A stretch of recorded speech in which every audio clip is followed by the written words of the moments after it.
John, the change of Prime Minister didn't calm public anger. Has this announcement done the job? I think it has. There's a sense of cautious optimism in the capital, and although tonight the army and the police are seen all over the city, you can drive pretty much from Fourth Circle in the center of Amman to anywhere you want without getting stuck with protests or with a heavy security presence, which has been the case all week. So in the short term, yes, everyone seems slightly mollified, but the truth is, underlying the change in Prime Minister, there are still systematic problems in the country. Unemployment is at 18%.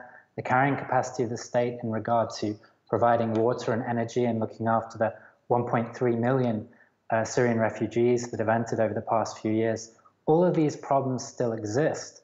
And they're probably much bigger than any one Prime Minister or any series of changes that can take place over the coming weeks or months. In fact, it's probably going to be a decade of change for these domestic issues in Jordan to actually really be sorted out in any substantial way. Now, it was the IMF that wanted the Jordanian government to implement these measures and these reforms because, of course, Jordan owes the IMF money. How much leeway does the new Prime Minister have with the IMF? I think it's a difficult question. I mean, Omar al-Razzaz is very popular in Jordan. He spearheaded some education reforms that received a lot of positive feedback.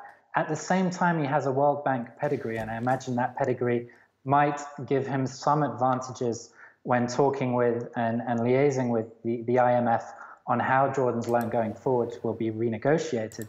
There is also two facts here, though, that are probably important to bear in mind. The first is that Jordan is a key Western ally. The Middle East at the moment is very diplomatically,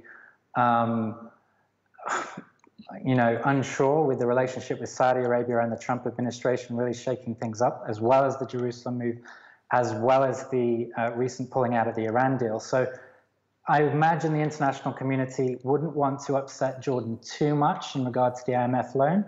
And there is also the additional fact that the IMF does have a checkered history in the region, both in Egypt, in Sudan, and in Tunisia. And I'm sure during negotiations with the IMF, stakeholders there will be aware that perhaps a softly approach, taking it one step at a time and playing the long game, might actually be more in the IMF's interests rather than upsetting the apple cart and creating an even worse domestic situation here in Jordan.